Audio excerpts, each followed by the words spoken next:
여러분들 이제 명절이라 다들 가고 싶은데도 뭐 가지들 못하고 또 만나고 싶은데 만나지 못하지만 아마 이 시기를 잘 넘기면 이제 코로나도 좀 잠잠해지지 않을까 생각이 듭니다. 우리도 백신을 맞고 언제가 마스크 벗고 찬양할 날이 오겠죠. 오늘 이렇게 또 건반을 2대로 또 찬양을 하니까 얼마나 또 좋은지 모르겠어요. 주일 1, 2부 때는 느끼지 못했던 감동이 외래 수요 예배 때 더 있지 않나. 여기 보면은 우리 주일 1, 2부 때 못 만나셨던 분들이 또 이 수요 예배 때 다들 만나가지고 또 반갑기도 하고 그렇습니다. 자, 어쨌든 오늘 이렇게 또 대면으로 우리 함께 예배를 드리게 돼서 얼마나 감사한지 모르겠습니다. 오늘은 하이델베르크 요리문답 67문입니다. 이 67문은 믿음이 어디에서 오는가라는 이 질문의 결론과 같은 부분입니다. 그래서 오늘은 65문부터 67문까지 함께 보면서 전체적으로 정리하는 시간을 가져보도록 합니다. 먼저 65문 문제와 답을 한번 읽어봅시다. 시작. 오직 믿음으로만 우리가 그리스도와 그의 모든 법에 참여할 수 있는데 이 믿음은 어디에서 옵니까? 답도 읽어봅시다. 시작. 성령에게서 옵니다. 그분은 거룩한 복음의 강설로 우리의 마음에 믿음을 일으키며 성령의 시행으로 믿음을 굳세게 하십니다. 아멘. 65문 읽어보니까 조금 아시겠죠? 모르시는 분들은 유튜브로 안 보신 분들, 생각 안 나신 분들은 집에 가셔서 65문을 다시 한번 들어보셔도 좋을 것 같습니다.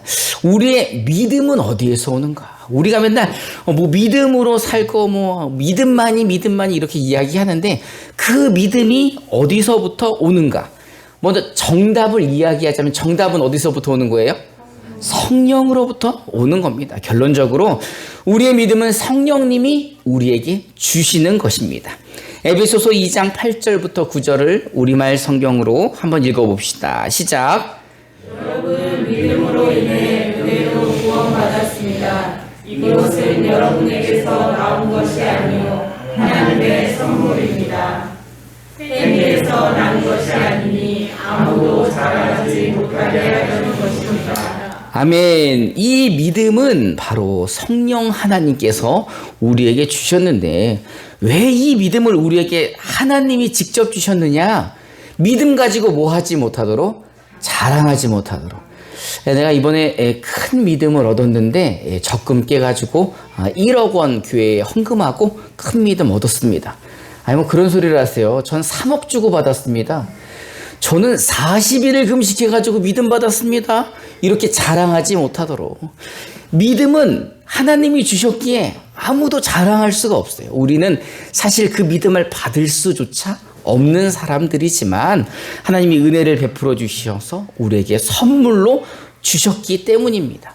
그런데 하나님이 이 성령을 선물로 주실 때는 외적인 수단을 사용하십니다. 그냥 주시는 게 아니라 2가지 수단을 통하여 믿음을 주신다는 겁니다. 그 첫 번째가 뭐예요? 복음의 강설, 복음의 선포. 말하자면 하나님의 말씀을 설교할 때 이 설교를 들음으로써 믿음이 그 안에서 일어난다는 겁니다. 말씀을 들을 때 믿음이 일어나는 것을 누가 하신다고요? 성령이 하신다는 거죠. 아무나 설교할 때 그 설교를 듣고 믿음이 일어나지가 않는 거죠. 그리고 그 말씀을 통해 마음에 믿음이 일어나게 하신 성령님께서 성례의 시행을 통하여 그 믿음을 보존하시고 확증시켜 주신다는 겁니다. 로마서 10장 17절을 개역 한글로 한번 읽어봅시다. 시작. 믿음은 들음에서 나며 들음은 그리스도의 말씀으로 말미암습니다. 믿음은 그리스도의 말씀을 들음으로 납니다. 하나님의 말씀을 들을 때 믿음이 생기고 성찬, 성례를 시행할 때 그 믿음이 굳건해진다는 것입니다. 사도 바울이 복음을 전할 때 믿는 사람들만 들었습니까? 아니죠. 믿는 사람도 듣고 안 믿는 사람도 듣고 뭐 여러 사람들이 들었지만 그 말씀을 듣고 반응하는 사람들은 따로 있었죠. 우리가 지난번에 얘기 나눴을 때 루디아는 그 말씀을 들을 때 누가 그 마음을 여셨어요? 성령이 그 마음을 열어 말씀을 듣게 하시고 그 안에 믿음을 일으켜 주셨다고 나와 있습니다. 하나님의 말씀을 들을 때 우리는 예수 그리스도를 영접할 수 있는 믿음을 선물로 받는다는 거죠. 요한복음 1장 12절부터 13절을 개역 개정으로 한번 읽어봅시다. 시작. 영접하는 자, 그 이름을 믿는 자들에게는 하나님의 약속과 믿음의 권세를 주셨으니 이는 혈통으로나 육적으로나 사람의 뜻으로 나지 아니하고 오직 하나님께로부터 난 자들이니라. 아멘. 성령님께서 하나님의 말씀을 통하여 그 안에 믿음을 불러일으키게 하셔서 누구를? 예수를 그리스도로 영접케 하신 것입니다. 그래서 그 예수를 믿는 자들에게 하나님의 자녀가 되는 권세를 주신 것이죠. 그렇다면 성례는 무엇입니까? 우리 66문에서 성례를 다뤘었죠. 우리 66문 문제와 답을 읽어봅시다. 시작. 성례가 무엇입니까? 답도 한번 읽어보겠습니다. 시작. 성례는 복음 약속의 눈에 보이는 거룩함과 인으로 하나님께서 결정하신 것입니다. 성례가 시행될 때 하나님께서는 복음 약속을 우리에게 훨씬 더 충만하게 선언하고 확증하십니다. 이 약속은 그리스도가 십자가 위에서 이루신 단번의 제사 때문에 하나님께서 우리에게 죄사함과 영원한 생명을 은혜로 주신다는 것입니다. 아멘. 여러분, 먼저 성례는 복음의 약속, 복음으로 우리에게 약속하셨어요. 그게 뭐예요? 예수님 믿으면 죄사함 받고 영생을 얻게 하신다는 그 약속을 눈에 보이게끔 말씀을 설교할 때는 무엇으로 듣습니까? 귀로 듣잖아요. 그런데 성례를 참여할 때는 우리가 뭘로 볼 수 있어요? 눈으로 참여할 수가 있는, 눈에 보이는 거룩한 표로, 그리고 인으로 하나님이 제정하신 것이라는 겁니다. 우리가 길을 가다가 이제 목적지를 가고 있는데 그 목적지가 어디인지 잘 모를 때 도로 옆에 뭐가 이렇게 쓰여져 있어요. 표지판이 있고 이정표가 있어서 그것을 보고 아, 여기 서울 가는 길 맞구나. 아, 여기 동서울 가는 길 맞구나. 이렇게 아는 것처럼 이 성례라고 하는 것은 그 복음의 약속이 우리 눈에 보이게끔 이정표와 같은 역할을 하고 문서에 도장을 찍는 것처럼 확인시켜주는 역할을 한다는 겁니다. 그러면 사실 하나님이 말씀으로 세상을 창조하셨는데 말씀으로만 다 하실 수 있는 하나님이 왜 성례라는 것을 또 하나 만드셔서 믿음을 우리에게 주실 때 하나님의 말씀을 선포할 때 그리고 성례를 통하여서 우리에게 이 믿음을 불러일으키고 확인시켜 주시는가? 하나님이 왜 그런다고 하셨죠? 왜 우리에게 그런다 그러셨죠? 사람이 그 백문이 불여일견이라는 얘기를 제가 하면서 얘기했잖아요. 그죠? 사람이 연약하니까 자꾸 들어서는 이 믿음이 자꾸 약해지는 것 같으니까 우리 눈에 보이는 성례를 통해서 하나님이 확인시켜 주신다는 겁니다. 그런데 이 성례는 독자적으로 은혜를 주시지 않습니다. 말하자면 이 성례만을 통해서 하나님이 은혜를 주시지 않고 성례만을 통해서 믿음을 확인시켜 주지 않으며 이 성례는 곧 뭐와 함께 갈 때? 말씀의 선포와 함께 갈 때 그 은혜가 일어난다는 겁니다. 그래서 선포되는 그 하나님의 말씀을 통하여 구속의 은혜를 받지 못했는데 성례만을 통해서 은혜를 받았다? 그거는 있을 수가 없는 일이라는 겁니다. 지난번에 제가 한번 설명을 했었죠. 이거는 미신적인 요인이 그 안에 일어나기 때문인 거죠. 아, 예수는 믿었는데 내가 뭘 못 받았어요? 세례를 못 받았어. 아, 올해 코로나 때문에 우리가 성찬을 한 번도 못 했는데 이러면은 이게 믿음이 안 되는 것 같고 이러다가 죽으면 지옥 갈 것 같은 그런 마음이 들까봐. 그거는 절대 아니라는 거예요. 예수를 믿지만 성례를 참석하지 못하고 성례를 시행하지 못했다 그래서 구원을 받지 못하는 일은 없다. 그러나 하나님은 하나님의 말씀과 성례를 통해서 우리에게 믿음을 주시고 믿음을 확인시켜 주시는 이 두 가지 외적 수단을 가지고 우리에게 믿음을 선물로 주신다라는 겁니다. 여기까지 이해가 되셨죠? 이해가 안 되면 어때요? 유튜브로 또 보면 되지. 뭐 심심할 때 궁금하실 때 이렇게 한번 열어보시고, 저도 가끔 들으면서 놓쳤던 부분들 또 생각나기도 하고 이러니까 여러분들도 유튜브 봐주시고. 자, 그럼 이제 우리 67문 문제와 답을 읽어봅시다. 시작.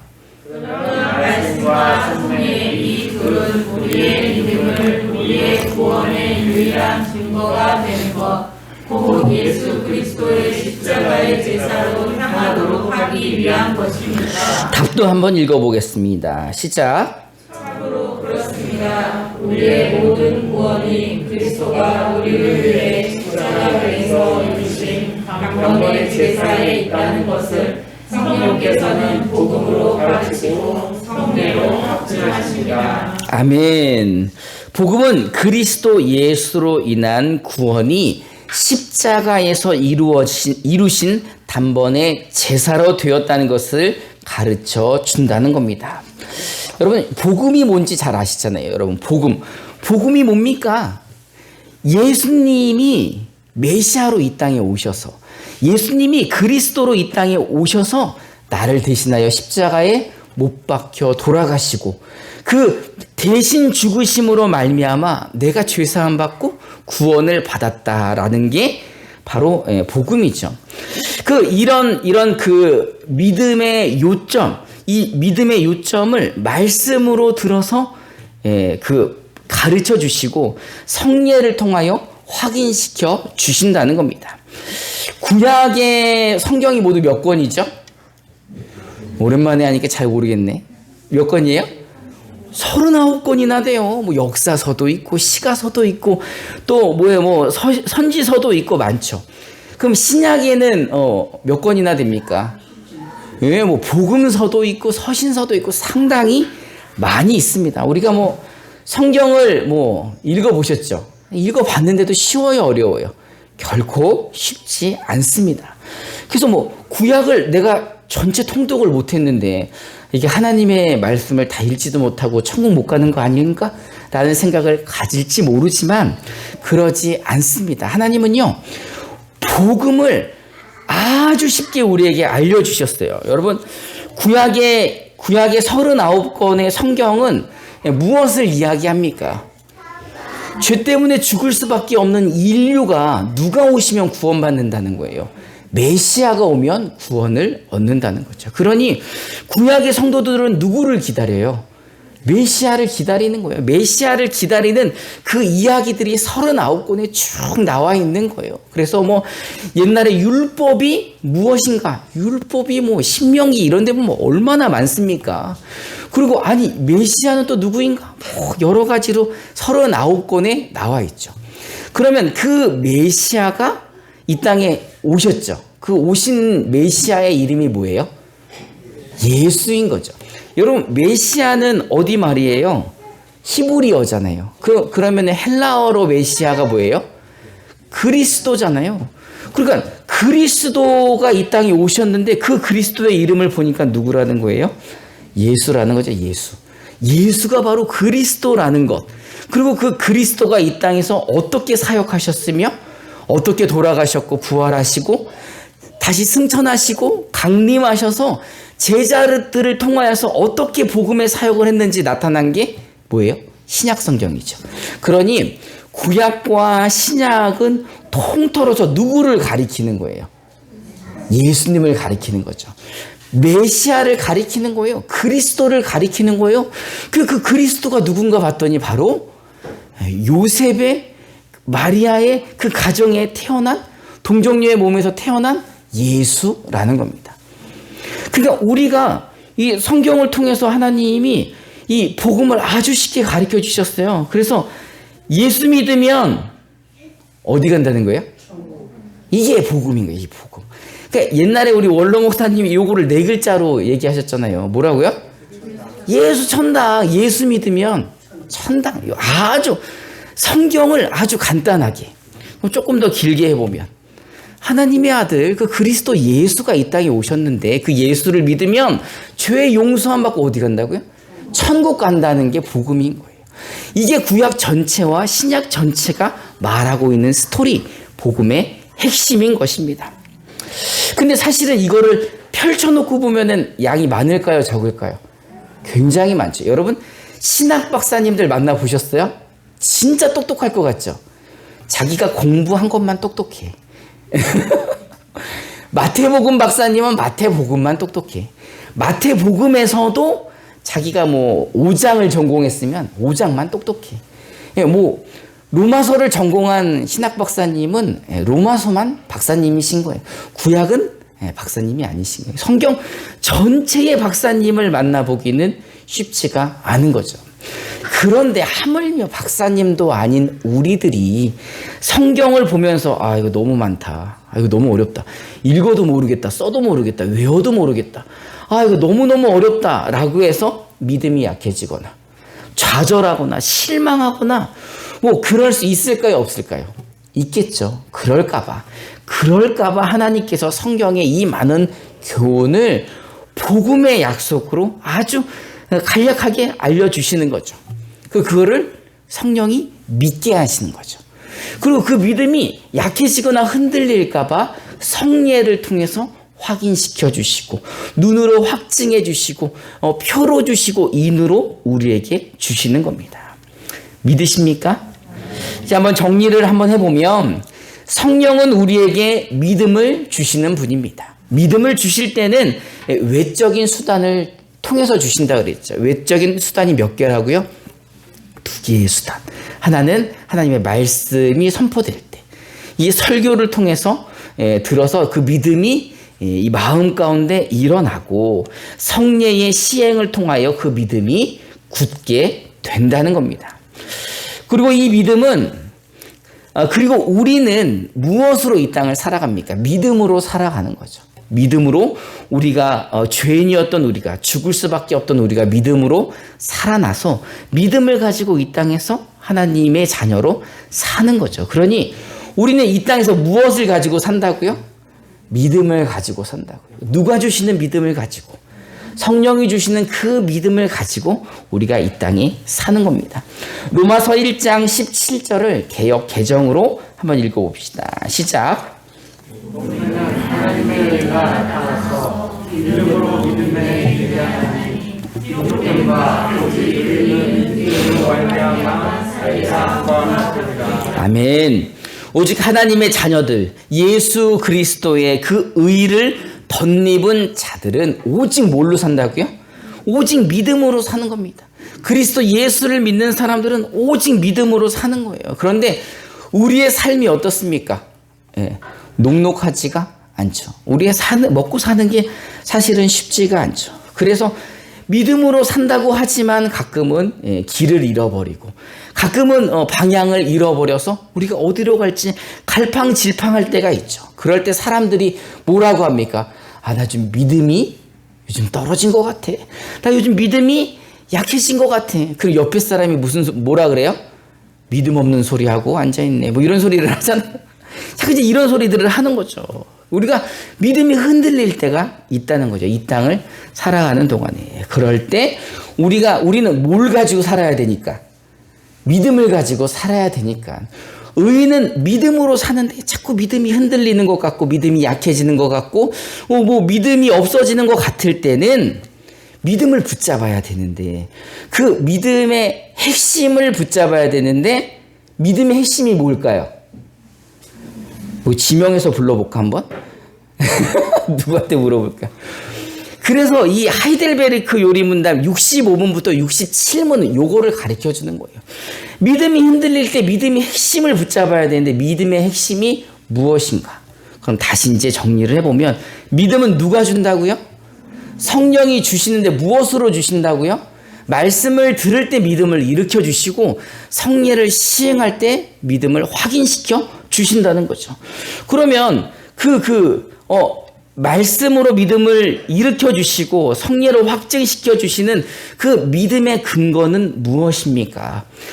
그리스도께서 우리를 대신하여 십자가에서 돌아가시고 그가 이루신 단번의 그 제사 이것을 믿는 그 믿음이 우리에게 말씀을 통해 믿음이 되고 믿음을 일으켜 주시고 또 그 믿는 믿음이 성례를 통해 확증된다는 것입니다.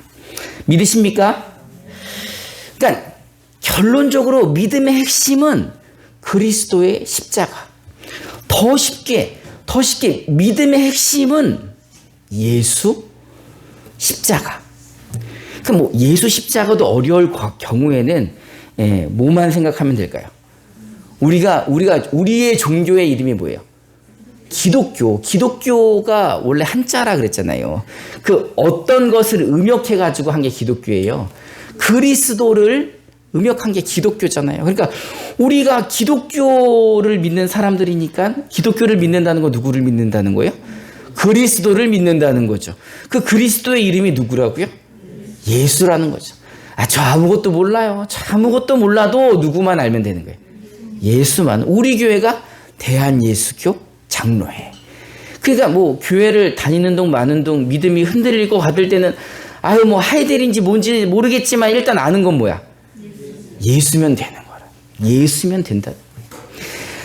성경이 66권 엄청나게 많은 게 있고 뭐 엄청나게 많은 진리들이 있는 것 같지만 그 진리가 구약과 신약이 말하는 그 한 가지의 원리, 그 믿음의 핵심은 누구라고요? 예수라는 겁니다. 그러니 그 예수도 잊어버렸을 때 밤에 답답해서 하늘을 쳐다봤더니 대한민국 하늘에는 뭐가 제일 잘 보인다고요? 십자가가 보일 때 누가 생각나는 거예요? 예수가 생각나는 거죠. 그럴 때 그 예수를 붙잡으라는 겁니다. 믿음이 흔들리는 것 같을 때. 우리 기독교는요, 예수를 빼면 아무것도 아닌 거예요. 그리스도인들은요, 자기가 하는 게 하나도 없는 거예요. 그리스도인들은요, 그리스도 예수로 인하여 죄사함 받았죠. 그리스도 예수로 인해서 구원받았죠. 예수님 때문에 영생 얻었죠. 예수님 때문에 하나님의 자녀가 됐죠. 예수님 때문에 하나님이 함께 계시죠. 예수님 때문에 우리를 도와주시고 인도해 주시고 예수님이 우리의 주인이 될 때 우리 안에 성령의 열매를 맺고 그 예수님으로 인해 우리가 하나님께 영광 돌리는 하나님을 영화롭게 하는 삶을 살 수 있기에 우리는 누구를 빼면 안 된다는 거예요. 예수를 빼면 안 된다는 겁니다. 내가 나의 주인이 되었을 때 그때는 내가 나의 주인이니까 나 중심으로 내 욕심과 욕망에 사로잡혀서 살아갈 때 내 마음대로 사는 거죠. 그러니 나의 주인이 꼭 누가 돼야 되는 거예요? 예수님이, 성령님이 나의 주인이 되는 거잖아요. 그래서 먼저 그의 나라가 이루어지도록, 먼저 그의 의가 나에게 임하도록 우리는 날마다 기도를 해야 되는 겁니다. 이제 말씀을 마치려고 합니다. 여러분들 다 기억나시죠? 믿음을 누가 주신다고요? 성령이 주신다고요. 그 성령이 믿음을 주실 때는 어떤 걸로 주신다고요? 그 외적 수단이 하나님의 말씀이 선포되는 그 설교와 성례를 통해서 주시는데 그 믿음의 핵심은 뭐라는 거예요? 다 잊어버려도 뭐만 잊지 않으면 된다? 예수만 잊지 않으면 된다는 겁니다. 여러분, 예수님을 잊지 않으셨죠? 이 설 명절 기간 동안에 어떤 일이 있더라도, 어떤 풍파가 여러분들에게 닥치더라도, 뭐 어떤 기쁠 때라도 누구를 잊지 말자. 예수를 잊지 않을 때 여러분들이 믿음의 핵심을 붙잡고 승리할 수 있는 것입니다. 이제 우리 찬송하고 기도하는 시간을 갖도록 하겠습니다.